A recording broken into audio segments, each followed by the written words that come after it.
আজকে আমি বানাচ্ছি খুব সহজ ডাল চচ্চড়ি। ডাল চচ্চড়ি বানানোর জন্য আমি নিয়ে নিচ্ছি এখানে কেটে নিয়েছি ঝিঙে, পেঁয়াজ, আলু, গাজর, থেতো করে নিয়েছি রসুন, মুসুর ডাল ধুয়ে নিয়েছি। কড়াইতে দিয়ে দিচ্ছি সরিষার তেল।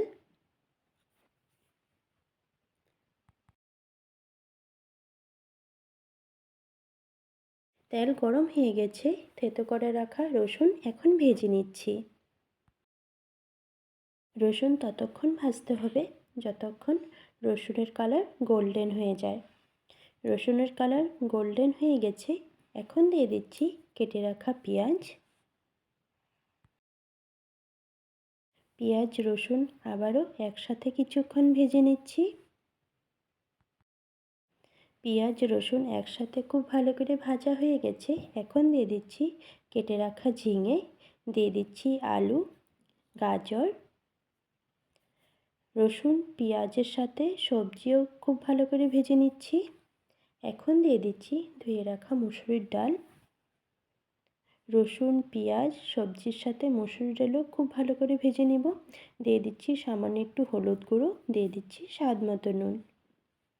ঝালের জন্য দিয়ে দিচ্ছি চেরা কাঁচা লঙ্কা। পেঁয়াজ রসুন ডাল সবজি একসাথে খুব ভালো করে ভাজা হয়ে গেছে, দিয়ে দিচ্ছি জল। জল দিয়ে সবজি ডাল খুব ভালো করে সিদ্ধ করে নেব।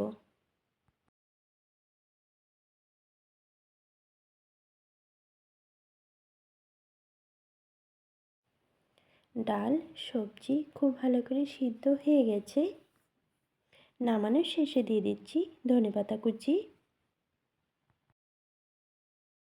ডাল চচ্চড়ি হয়ে গেছে।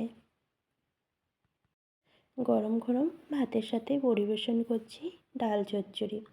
আপনাদের আমার এই রেসিপি কেমন লেগেছে অবশ্যই কিন্তু কমেন্টে জানাতে কিন্তু ভুলবেন না।